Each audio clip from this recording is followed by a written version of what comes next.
হয় নমস্কাৰ। আজি মই আকৌ এটি ভিডিঅ'লৈ আহিলোঁ। আমাৰ অসমৰ পৰা সকলোৰে মৰমৰ হিয়াৰ ৰামঠু জুবিন দা হেৰাই গ'ল, ৰামচৰণ ভৰালী ছাৰ হেৰাই গ'ল, দীপক শৰ্মা ছাৰ হেৰাই গ'ল আৰু আজি কিছুদিন আগত নিশামণি হালেও আমাৰ মাজৰ পৰা গুচি গ'ল। গতিকে এই চাৰিগৰাকী আমাৰ শিল্পীলৈ এটি মই নাগাৰ নামৰ দিহাৰে তেওঁলোকক শ্ৰদ্ধাঞ্জলি জনাব বিচাৰিছোঁ। ভুল হ'লে আপোনালোকে ক্ষমা কৰি দিব, যাতে বিতৰ্কত নাযায় তাকে কামনা কৰিছোঁ। অকিনো অভাগিয়া অসমৰ ৰাইজে এজন এজন কৰি শিল্পী হেৰাবলৈ ধৰিছে।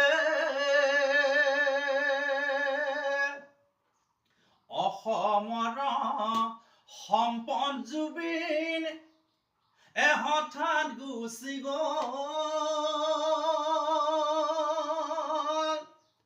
পিছেই পিছেই দীপক শৰ্মাও আমাক এৰি গ'ল।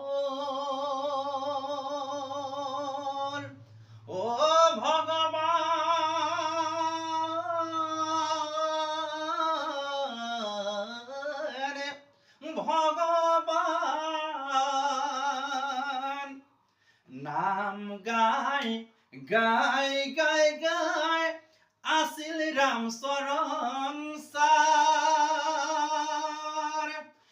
কথা কৈ কৈ এদিন হঠাৎ গুচি যায়।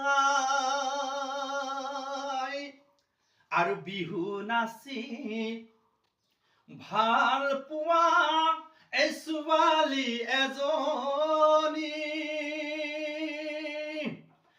একমাত্ৰ কন্যা সন্তান নিশামণি তাই। আৰু নাচি বাগি ফুৰে তাই আনন্দ মনেৰে। একালে আহি লৈ গ'ল গমকে নাপালে।